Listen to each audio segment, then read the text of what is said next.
So finally, for the mental training of the week, we'll analyze the book How to Fail at Almost Everything and Still Win Big by Scott Adams. So the first idea of the book is to replace our result-oriented goal by process-oriented goal. So we must understand that result-oriented goals are only continuous failure that will make, maybe in the best case, absolute best case scenario, in the end come to life.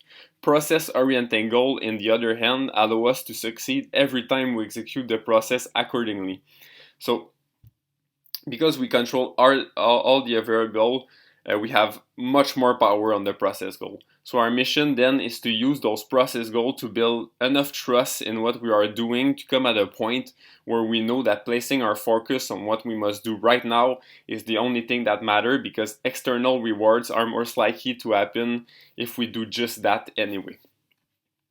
So the second idea is to understand that greatness comes with a high price tag, and that this amount is primarily paid in hard choices. So that brings to my mind GSP, Georges St-Pierre, arguably the greatest UFC fighter of all time. So once Georges St-Pierre decided he wanted to be the best in the world, he also decided he was willing to pay the enormous price to do it. So we gotta accept the trade-off. So the third idea is to match our mental states, with the activity.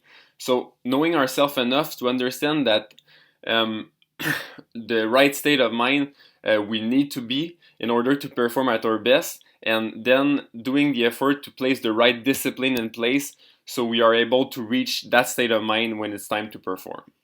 The fourth idea is to simplify our routine, so to eliminate choice and know in advance what we are going to do today, tomorrow, the day after, next month. So we need to understand that too many options, not knowing what we're gonna do, it frees action, it increases self-doubt, and it also demands a lot of energy. So we don't want to do that. We want to have a plan, and we want to execute that plan and know what we are doing next. So the fifth idea is to remember that our ability to choose our attitude is a superpower.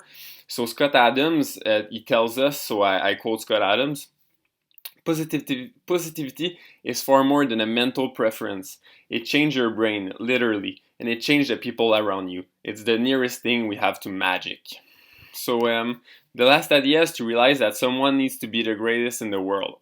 So I ask you this question: why not you? So I know it's a hard question, and I also ask this question to myself a lot of time, and it's easy to come up with a lot of reason why not you, but why not you? So we must always remember that if we have high objective, the people around us will view us as crazy until they view us as genius. So if your expectations are super high, be prepared to be seen as crazy for a really long time. So that's it for this week. Thank you very much for listening. I hope you learned something that will help you in your development. If you appreciate the content, don't hesitate to share it with other athletes. And as always, please leave a like, a comment. It's always very great and a pleasure to see the appreciation. So I'm hoping to see you in the next week for vlog number 17. And in the meantime, I wish you a good week of training. Bye bye.